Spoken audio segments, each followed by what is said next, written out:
Welcome to Keeping Up with the Targaryens. I'm your big buff masculine host, Kassem G. And with me today is my co-host, Steven Zerwinski. Yeah, not buff, not big. Sorry. I didn't want to speak for you. I wanted to give you room to blow yourself up. If this was audio only, I'd gladly make the claim. Yeah. But so easily refuted. This is our House of Dragons recap show. If this is your first time tuning in, this is what you can look forward to. Us talking about House of the Dragons for an hour. Good. That's about it. That's a great value. It's a great value. Look, this is turning out to be one of the best shows on TV. Yep. It's really fun. Our expectations were so low going into this, and here we are. Every week we've had a very good episode of TV, and so good, in fact, that with the help of our audience, we came up with the Dragon Scale, and that's a statistical, mathematical way we can evaluate each episode to give you, the viewer, an actual number of where this episode lies in terms. Was it good? Yeah. We'll find out, because we've got this show, and spoilers, it's a high point episode. I thought for half of the episode, this is going to be a really low point episode, and then the second half picked up. I think we're going to have to fix our scale at some point, but I want to do that after this season. Yes. Yeah. And then in 2 years, when we have the next show, bring it back. We'll still be here. We'll still be here. I've got your chat here. Obviously, with me is Lena, who goes back to back. She's working a double. I'm working a double, guys. Producer Lena, send her your question. The exclamation point Q gets a comment sent over to Lena. Lena will then transfer it over to this Google Doc that's right in front of me.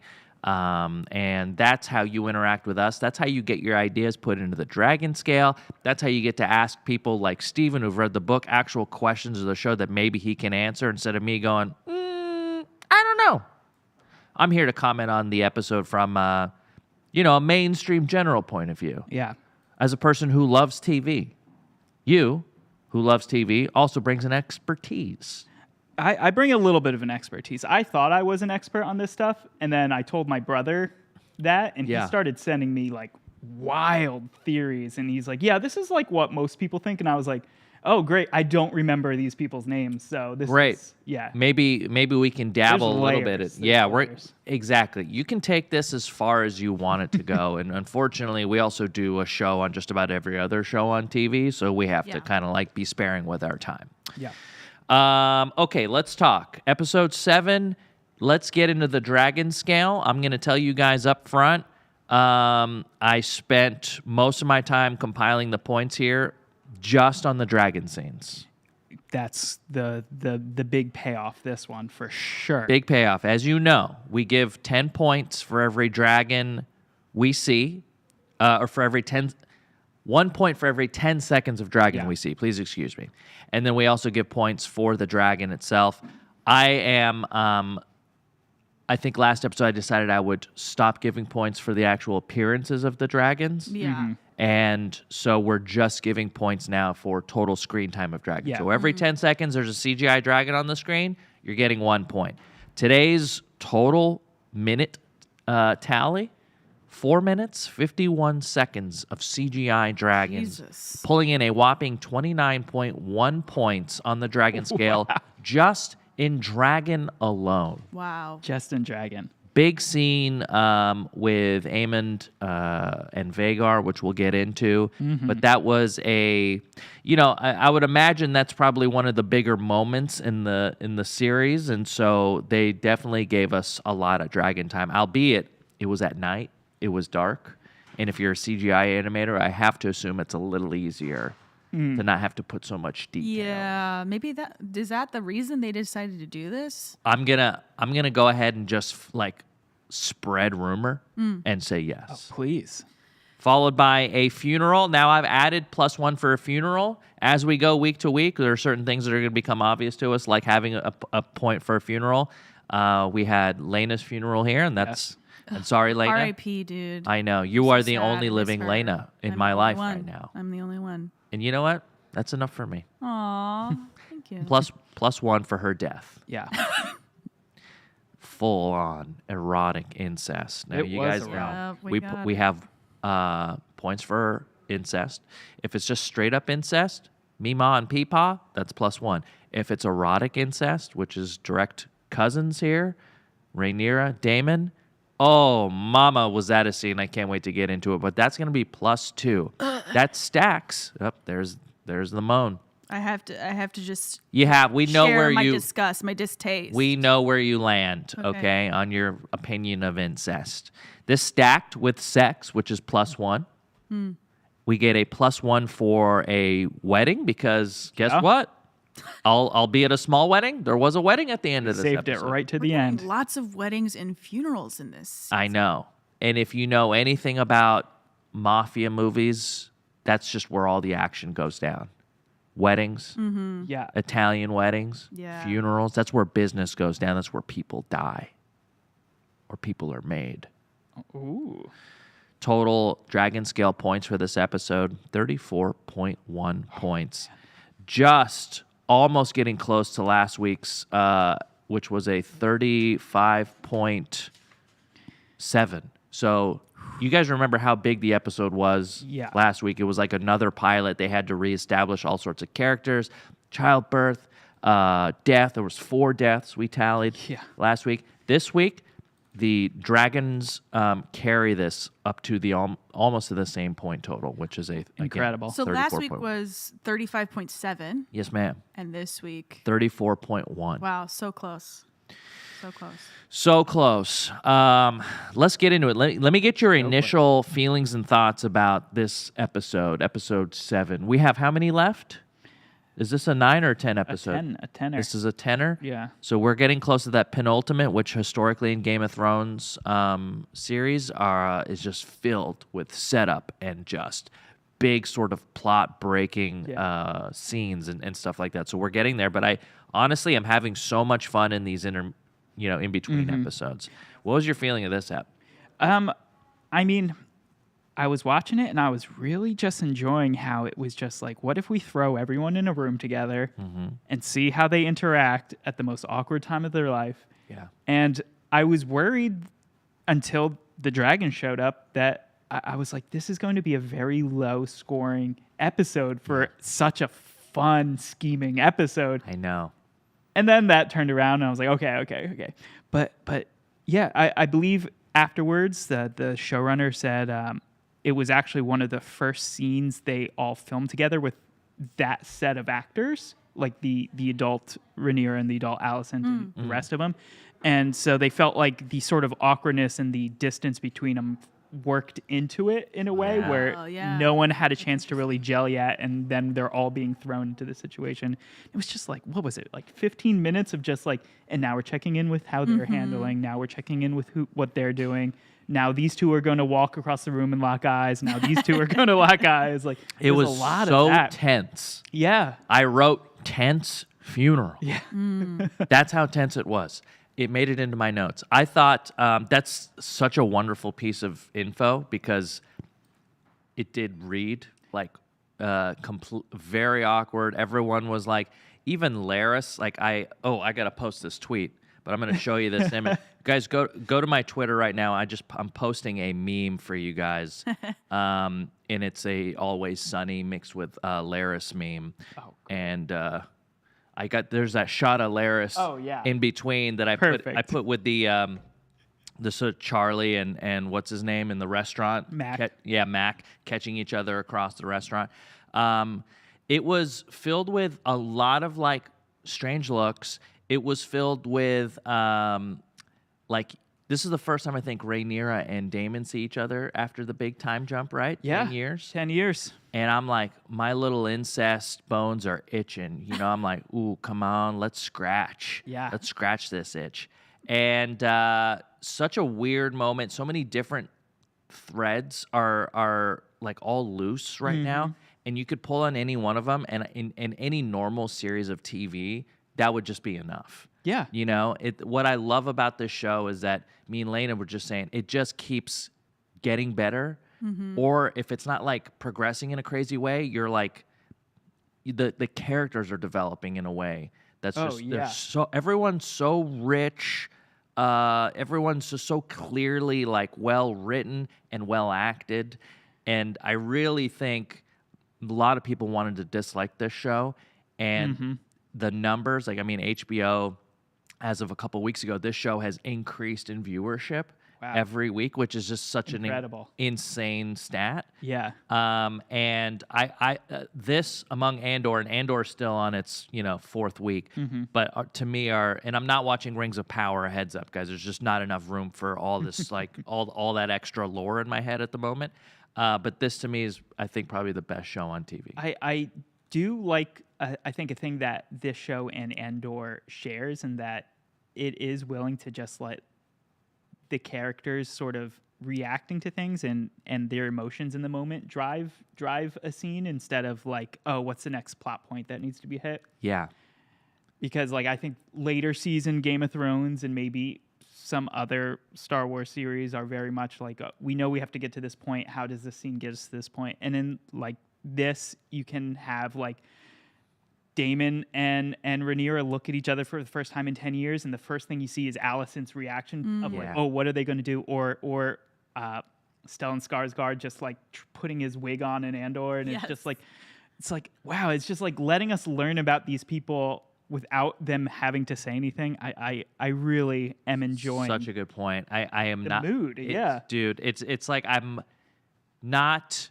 I don't feel like they're steering me in any sort of way. It kind of just feels like it's all just kind of happening, and it just keeps getting messier. And I love when writers write themselves into a corner like this. Yeah. And it's like, oh wow, how are you going to resolve this?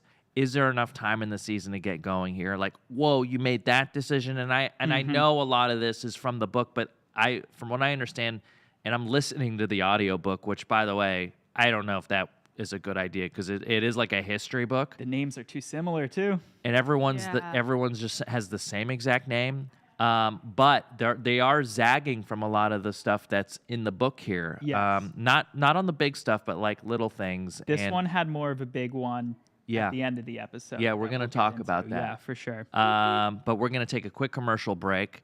When we come back, we start our discussion about the episode.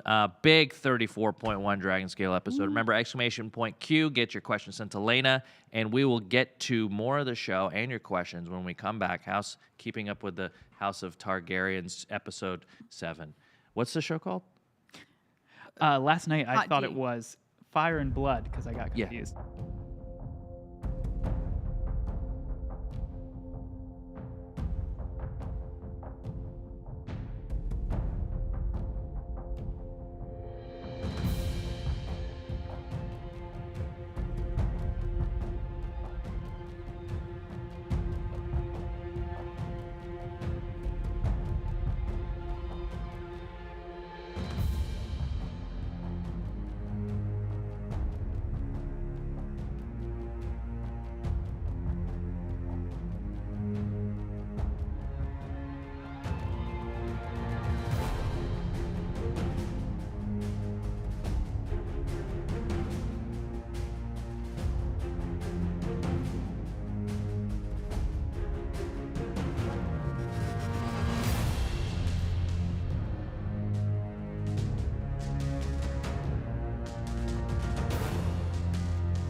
back.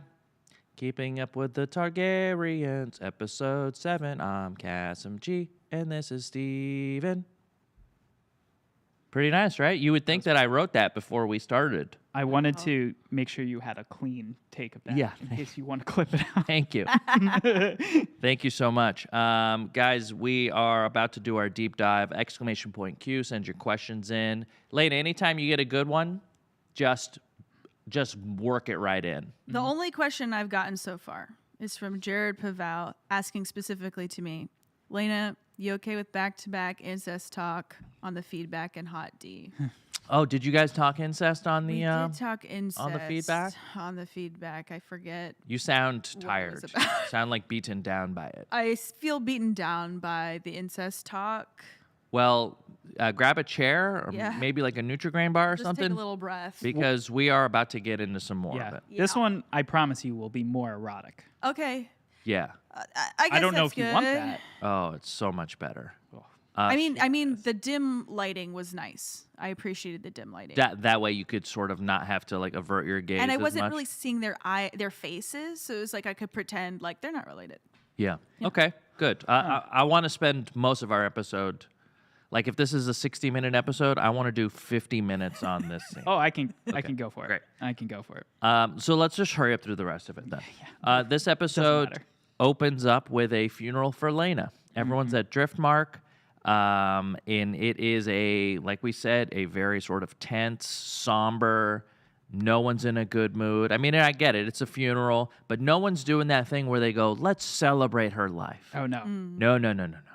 It's a very sad affair. They've got her in a sarcophagus, and they kind of just send her off into the ocean because they're people of the sea. They're people of the sea, as gets brought up later as well. And she sinks to the bottom, which then she just like, she's amongst other like coffins. I did like seeing just the like murky other coffins there. Yeah. It was nice. Yeah, I wonder who those guys were. I bet you they all had H's and A's and E's and Y's in their names. Yeah. There is a couple scenes here where we see Rhaenyra glance over at Daemon. We know this is the first time they've seen each other for a while. They both just lost the most like important person in their life at the same exact time. Brutal. Yeah, they're both hurting. Hurting. If there was only some erotic way that they could help each other. Yeah. After this, there is oh, by the way, there's a cool shot of Laenor sort of in the sea. He's Yeah, devastated. just like- Poor guy. Swaying drunkenly. I was know. like, is he gonna end it right now? That's what I was. It did seem that way. Yeah. I think that's what his dad was afraid of too. It did reek of self-harm. Yeah. Yeah. And it was, obviously he's so upset his sister is now dead. He's also, it seems like he's kind of lost in his own sort of pursuits of happiness, I think, which he brings up later on in the episode. We move on to Corlys and Rhaenys, which are talking about, by the fire, talking about legacy here. Yeah. Talking about, they seem to have different ideals when it comes to what they want for their kids. For sure. And I what I thought was really interesting as well is like Corlys kind of feels like he's playing both sides of it, where he has his secret ambition to become the new like dynasty line, like establish a Valyrian line, but also he's like hedging his bet of like, but we'll still like even if they aren't really my grandkids, we still like have our like relatives on the throne Our somehow. name. Our Yeah, I thought that was a very interesting and way of playing, is because as we know, like what's her name in season 1 of Game of Thrones says, when you play the Game of Thrones, you win or you die. So you can't do half measures in this game. No. You can't hedge your bet on two sides of a battle. No, absolutely not. He has this line in there where he says, history does not remember blood, it remembers names. Yeah, that was cool. Which is his response to Rhaenys saying, like, these aren't your kids. I mean, Rhaenyra had kids out of wedlock. They're obviously not Valyrian-blooded kids. And that's his response to it. I mean, do you feel like is there somebody who's right in this, or they both sort of have a point that they're making? I mean, if it was up to you, would you be more upset about not having your actual bloodline carry on, or people with different blood but the name carries on? I kind of might side with him, where I'm like, if the name is there, I'm not gonna poke the hornet's nest. Like, I don't think it's worth. But I mean, that's why I'm not a feudal lord. That's why I can't I couldn't hang. Couldn't hang. in You'd this. never make it. I'd never do it. My family just like generations of just Eastern European No. serfs. I like to wear That's all hoodies. we were. If we couldn't wear a hoodie, I'm out. Oh, for Yeah. sure. Put me out in the fields. Damon does get to wear a hoodie sometimes, though. He does. Yeah, he does wear a hoodie. Pretty nice one. He's wearing a hoodie when he's being a little deviant. Yeah, Uh-huh. he is. When he's being a bad boy. Bad Yeah. boy. After this scene, we get a big reunion. Mm-hmm. Rhaenyra and Daemon having a nice little stroll on the beach, which is what you do when you're on a date with someone. I'm just going to say it. Every time my spouse has died and I've gone on a date immediately afterwards, Yeah, that's what I've done. you go straight to the Straight beach. to the beach. You get right on Hinge, and you say, I'm a widow recently within 7 days. I don't know Within- how long it's been. Has it been 24 hours? I mean, How long has it been since Lena died? that's a good question. I don't know how long it took to sail, but funerals literally just ended. It's a very Yes. quick turnaround. Yes. I'm going to say 2 weeks, maybe. 2 weeks sounds right. Yeah. 2 weeks sounds right. They're walking along the beach. They're having a conversation. This conversation is something that we don't see too much of in this series because it's their guards are down and they're speaking just like utter truths to each other. Yeah. There's no sort of politicking happening. There's no like metaphors being used or people trying to achieve a means by one way or another. And this is just like, hey, you abandoned me. Yeah. Like when I needed you, you abandoned me, and I need you now, sort of thing. It was surprising, and I at that moment I didn't catch that at first when I'm like, what is like affecting me about this conversation? It's like, oh yeah, they're just saying it without Yeah, without all of their walls, because both of them like yeah, crazy walls all over. I was kind of freaking out when she like revealed that she never was able to conceive with Laenor. And I was like, why would she say that? Like he could Right. use this against her. But then I realized like as the conversation went on, it's like they trust each other. That's why they're saying this stuff. they do have a bond, yeah. and albeit an erotic incest sexual bond. Good when you get along with your family. They really get They along. get along. They do. They You know love what? each Like other. you strip aside the disgusting incest part of this. These two really love each other, they and they were stripped it almost aside. meant. They sure did. They're meant for each other. It feels like. Yeah, Isn't that unfortunately, I'm a little strange? touched. In a I'm little terrible touched. way. In a terrible. Isn't it strange that we have this one guy who's kind of a cold-blooded murderer, and this other girl who he met when she was in her young teens, Yeah. and now like we're rooting for them to just be together. This is the magic of the show to me. I do want to go back and like at some point, and I'll never actually do this because it'll take too much time, like reassess the ages throughout, because like Matt Smith not looking any different Yeah, he like, looks younger somehow. made His hair's shorter. It's like he's using Yeah. that Dyson Airwrap soon or as something. Rhaenyra- It's like straighter, yeah nicer, thinner.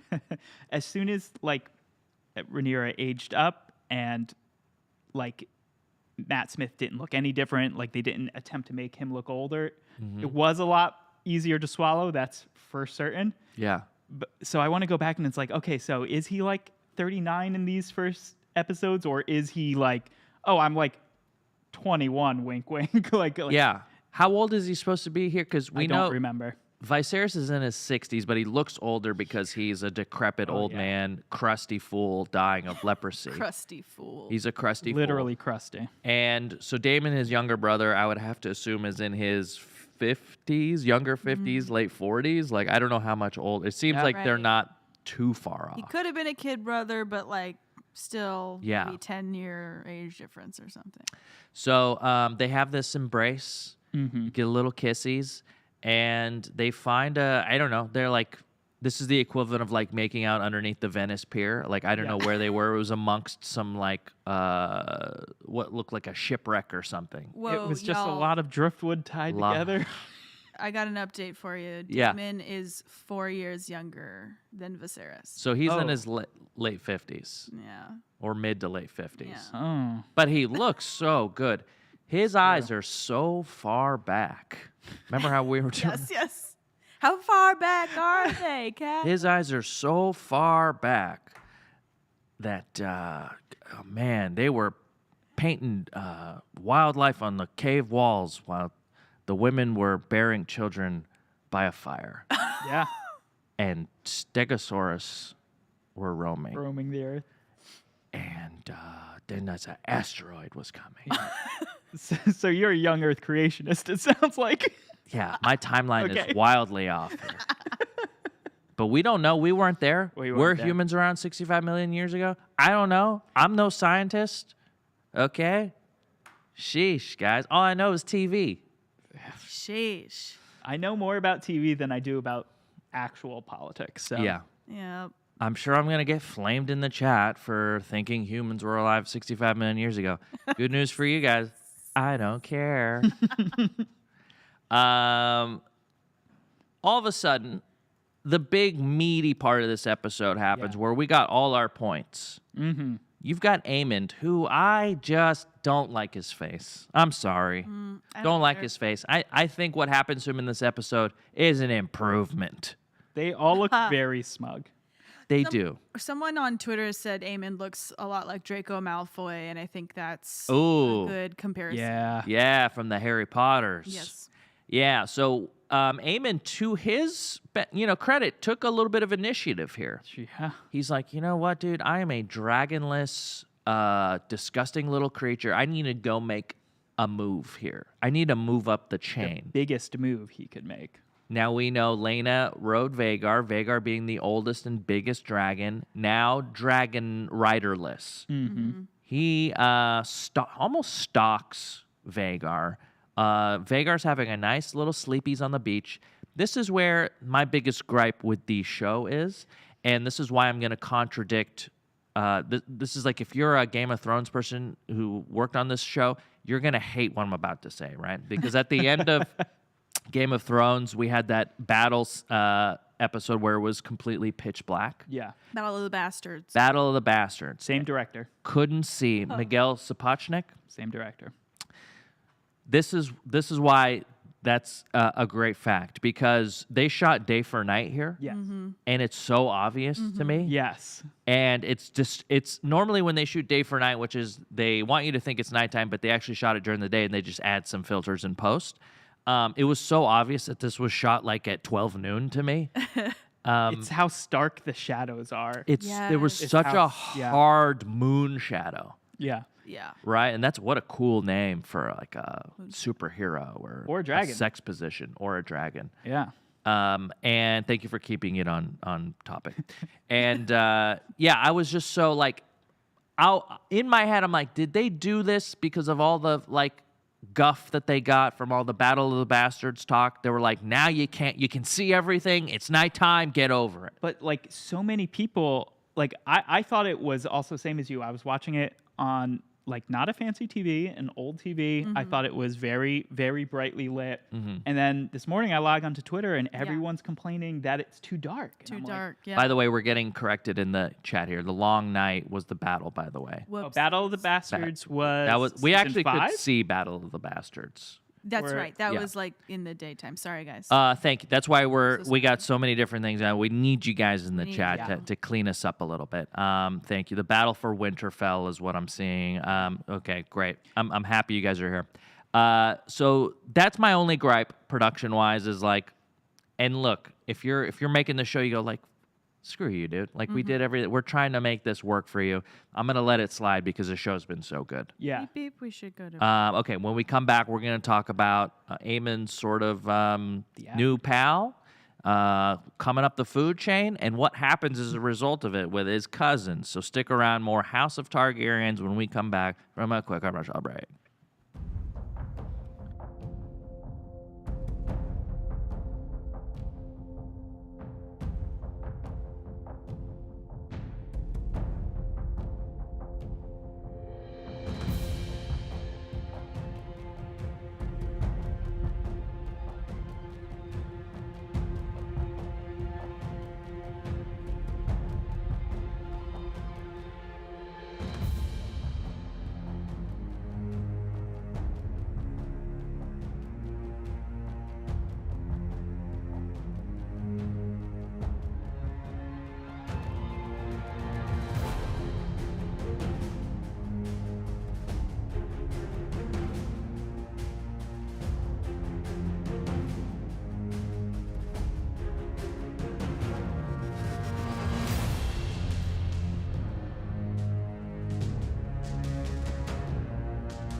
Welcome back.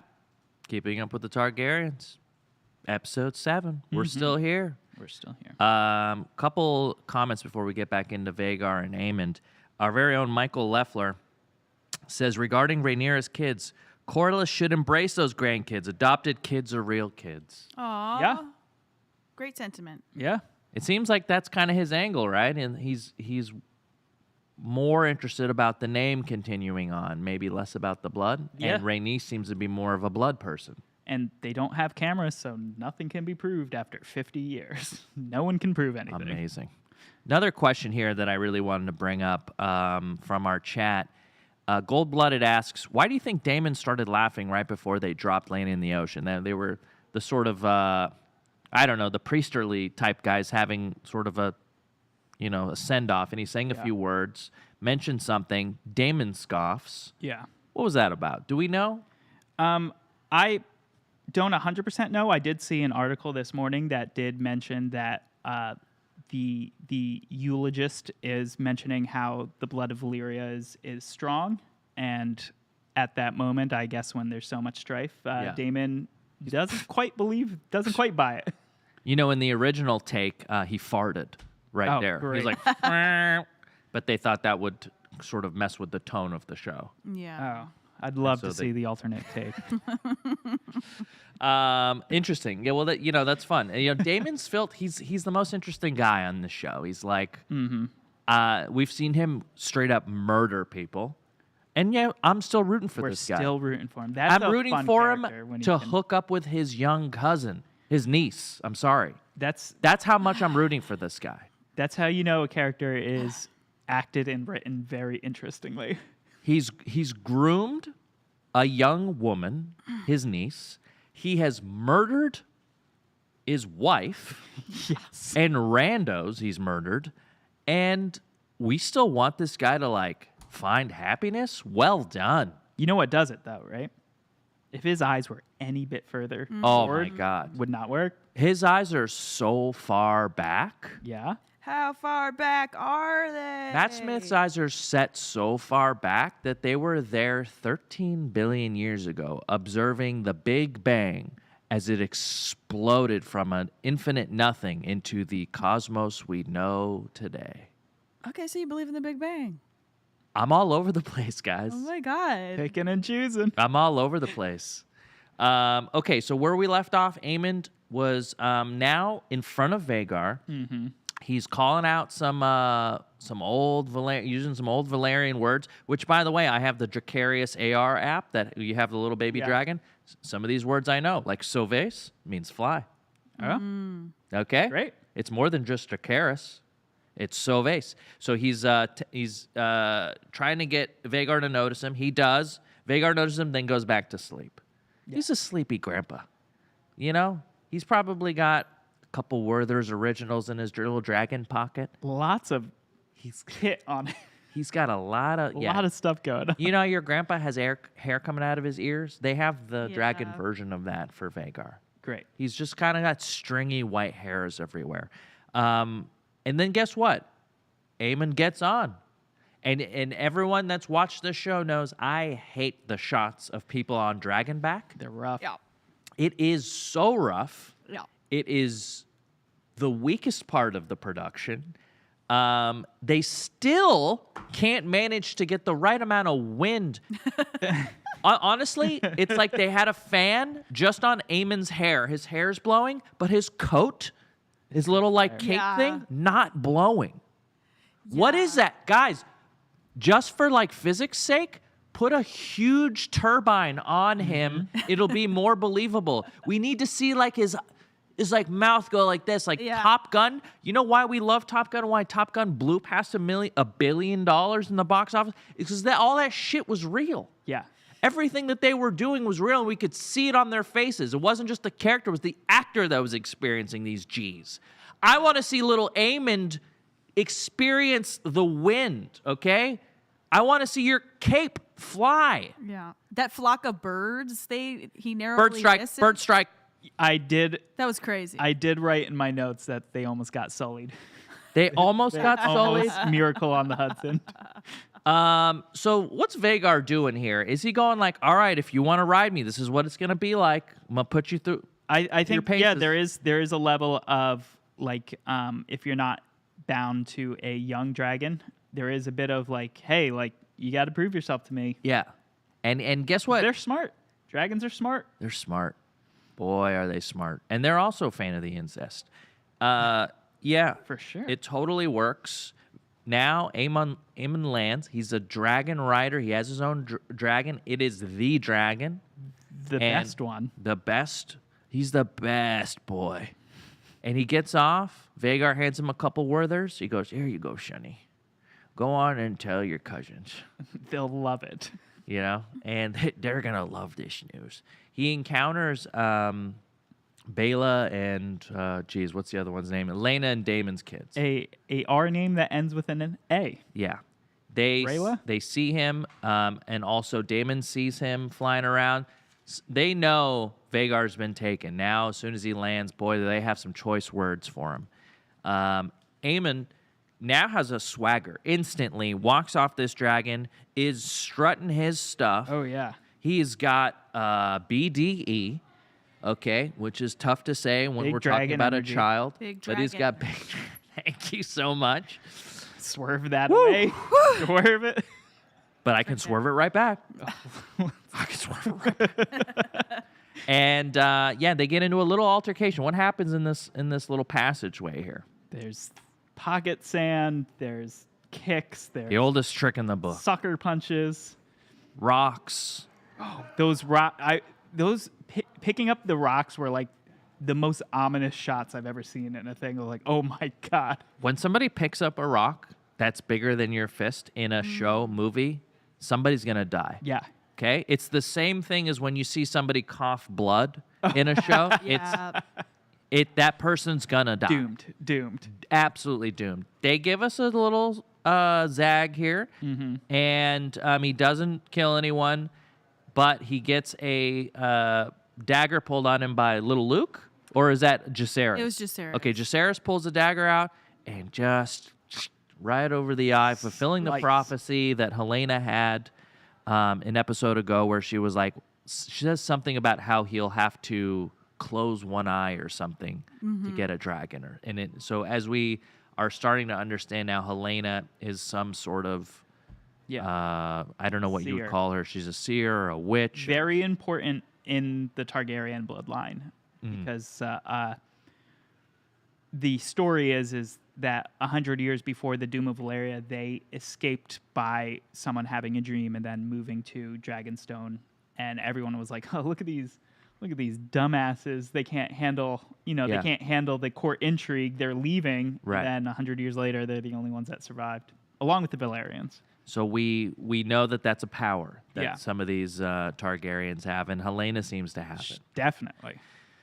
So now all the parents got to wake up. Okay, all the kids are in trouble.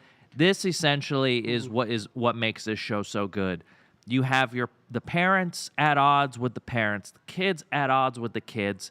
Parents are really the ones responsible here, but they're using their kids as a means to get what they want, and it's such a sad state of affairs. But you have sort of Alicent and Rhaenyra go at it.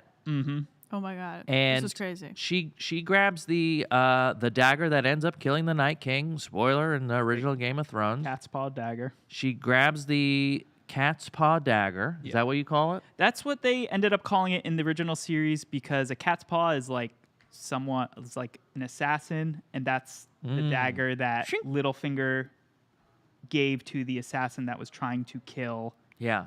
little Bran Stark. Okay. Yeah. Fantastic. So the name stuck, even though that's I'm sure not what they want it called anymore, Sure. because they're like, it's the King's dagger or something like that. Right. It's Valyrian steel. Yeah. So it cuts. And Alicent demands an eye for an eye, a literal eye for an eye here. And she kind of reveals her true colors, her like petty nature. Yeah. Yeah. I really liked about this scene. This scene was, first off, like more exciting than most battle scenes we've seen. Very juicy, dramatic scene. And the like upper hand feels like it's changing every 30 seconds. Like, Yes. all of a sudden you Yeah. see like Viserys listening to Alicent, and then like Rhaenyra says something smart, and then it's just like, oh my God, like it really felt like it could have gone any direction at the end of that, which was very nice. Yeah. And one sort of another sort of the bastard. So essentially, Luke and Jacaerys say they called us bastards, and we kind of think like, oh, maybe the king's gonna hear it this time.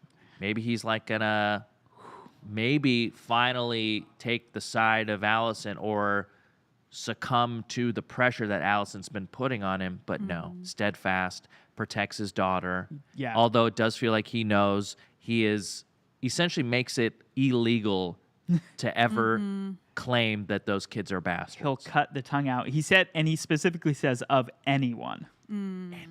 Which Yeah, he's chosen her over. Is that Alicent. foreshadowing? Foreshadowing something? would he actually go through with it, or would that be another line in the sand that he lets people over? Because that's his thing, is he creates lines in the sand, and then all of a sudden next time he sees Daemon, he's like, come on back. I kicked you out 5 times already. Come on back. Yeah.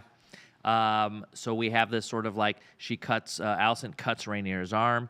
She's bleeding, which isn't going to be the only time in this episode where Rhaenyra's hand is going to be bleeding, is it? Or her arm. After this scene, which is again, one of the best scenes I've enjoyed in this series so far, probably in Game of Thrones universe as a whole.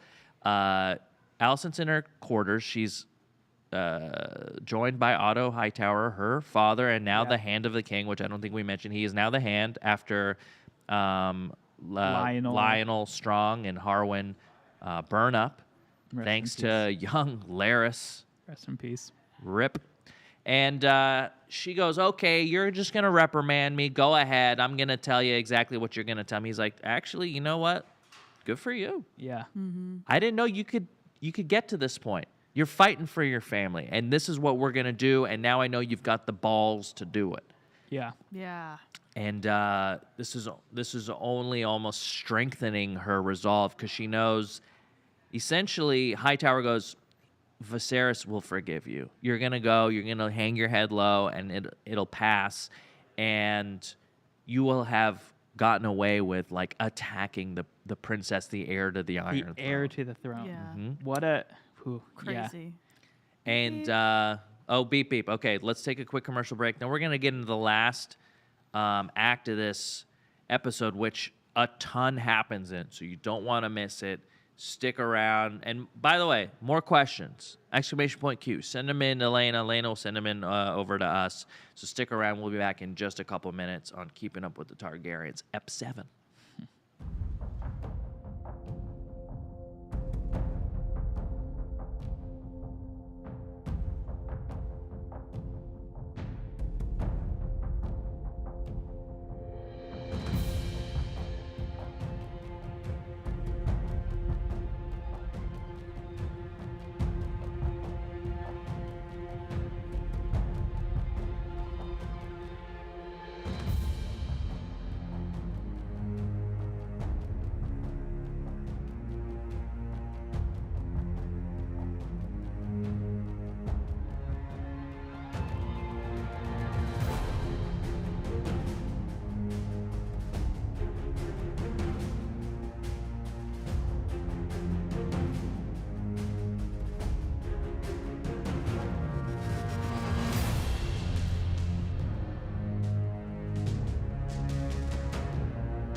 welcome back.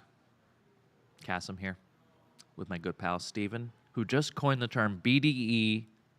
Big dragon energy. Aemond walking around with that big dragon energy post Vhagar joining. I don't know what you call that when you bond. A couple of eggs clacking down there. Yeah. Big old brass ones. Look, this is now towards the end of the episode. We're almost done, but a lot of stuff happens here. Okay? This is like one of these things where it didn't feel rushed, but like they crammed a lot of stuff. In like 10 pages of script. Yeah. So essentially, after Otto and Alicent sort of have this like, oh, this is actually good for us, this little act out that you had, we see Rhaenyra asking Daemon to marry her. Finally, right? Uncle, niece. She has a line here that says, I need you, uncle. Which when she said, I was like, because she needs him in so many ways. Yeah. She needs him for political power. She needs him for protection. And she needs him for that sweet Uncle D. That Right? diamond dick. That. Oh, gross. Ah! But she finally comes out with it. And she's old enough now. And he's like, all right, let's do it. We both lost the people that we were betrothed to. And let's finally consummate this. Let's make some pure white hair babies. Let's do it. We already did the sex. All we got to do is show the world. And there's only one thing standing in our way right now. Oh, and Damon's like, oh, can't do it if Rhaenyra is still alive. Yeah. And that's my impression of Matt Smith. That was very good. Hey, can't do it if Rhaenyra is still alive. Yeah. I didn't know we had B-roll on yeah. this. Yeah, I didn't know we looked could up. play clips. My eyes are so far back now that I'm still in the parking lot coming into work. He's still getting COVID tested that morning. Matt Smith still Yeah. getting COVID tested. Over an hour ago. So they actually have a quick little ceremony here, but not before. What do they got to do with Rhaenyra? And tell me how this differs from what happens in the book. They got to get Rhaenyra out of the picture, and there's no divorce. So the only way out is Can't divorce, through guys. death. And so they, and to borrow the phrase they use, they took the Valerians' last child away from them. They took Rhaenys's and God. Corlys's last child away. Brutal. And they used Sir Carl to do it. Sir Carl with a Q. Yeah, Rhaenyra's lover. Rhaenyra's Rhaenyra's lover, who's a knight. There's also a quick shot of Daemon hood up, getting a little sneaky, snap some guy's neck on the stairwell. Which felt very jarring for a second. Of like, what is Yeah, this? why is that? going Why on does this here? guy have to Yeah. die? Is there no limit to the depths of your depravity, Daemon? The depths of your depravity, Daemon. That triple D. And all of a sudden, we cut to the scene where Rhaenyra now finds his lover boy knight in his chambers, or his father's chambers. Yeah. And he pulls and there's a witness there. A And they- squire or something. yeah, and they get into a nice little sword fight. And when the knights come in and the guards come in to sort of see what's going on and break it up, there's a body in the fire. Which is so brutal. It's a brutal They shot. pull it out. They pull it out, and then we get the wedding scene. We're thinking as an audience, they freaking killed Rhaenyra, man, just so Yeah. they could have this incest wedding. Yeah. And god damn it, are we supposed to, be happy for them after this? Like, are they making a heel turn here? It was definitely a moment where I kind of was thinking like, oh, maybe I'm not on Rhaenyra's side for the rest of the show. Like maybe that Exactly. I've picked a side. The exact same thought I had, because up until this point, especially after she pulls a knife on her, I'm sympathetic to Rhaenyra. Yes. Okay? I'm rooting for her incest relationship with her uncle. I want them to join houses. I want them to stand up to Alicent, who has these just monster children with Aegon and Aemond. And they have this wedding. They slit each other's palms with dragon glass, a nice callback. Yeah, to, dragon glass, Dragonstone, and very cool scene. And they sort of like cut their lip open, and then Yeah. they did this like little blood makeout, yeah, which is all right. I mean, we've seen it all. Why not cut each other's lips open? the and least shocking thing in that. least episode. shocking thing. And then what do we find out at the very end where we cut to a beach scene? We see Sir Carl running to a boat, and who's in the boat but Rhaenyra? A shaven head Rhaenyra. Looks good. Thank God. Thank God he's still alive. Does that differ from the book, Stephen? Yes, Yeah. Rhaenyra very much dies in the books, and so this differs in two ways. In two ways, being one that he survives and is able to live a life that he wants. Because like from the first time we see him, his whole thing is like, I don't want this life. I don't want to be involved in this. And he's literally thrown into the center of it. Yeah. And he gets to get away from it. And so that's one of the big differences. And the other big difference is it's explicit that Rhaenyra was involved in the plot. Because before it was just like, oh, like, we can't point any fingers, but like how convenient that the thing she needed to happen happened. Right. So that is the other difference to it. And they go, they'll suspect us, but maybe they'll fear us. Yeah, I liked that. Which is good. I was like, that's She's got to have an brutal. edge because there's, they're up against the ultimate prize, which is the throne. yeah. And I also like this decision because it leaves that as an open-ended thing. Maybe we'll see Rhaenyra again, and Yeah. that's only like the writers really like to like have a lot of different threads to pull on, and this is just another one. It satisfies us. We love Rhaenyra. And Love Rhaenyra. no spoilers, but there are some fan theories as to if they did want to bring Rhaenyra back. There is a possible way if they wanted to go that route of Rhaenyra being in disguise as someone else. Mm-hmm.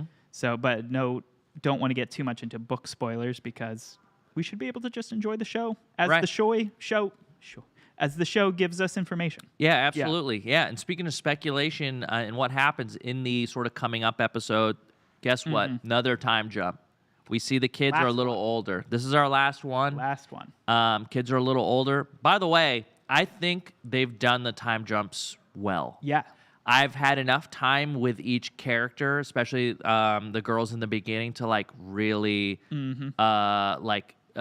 sort of like have an understanding of where they came from, develop a sort of my own relationship with them, and then so that second time jump is okay. Now we have these kids; they're young, and most of them are just like gross little. Speaking of Aegon and Aemond, Jacaerys and Luke are cool, except Jacaerys now knows his dad was Harwin Strong, and he's Yes. like kind of brooding on his own. He's being a little too loose-lipped with the He's being a info. little loose-lipped. His father died, and he had a line about how like Yes.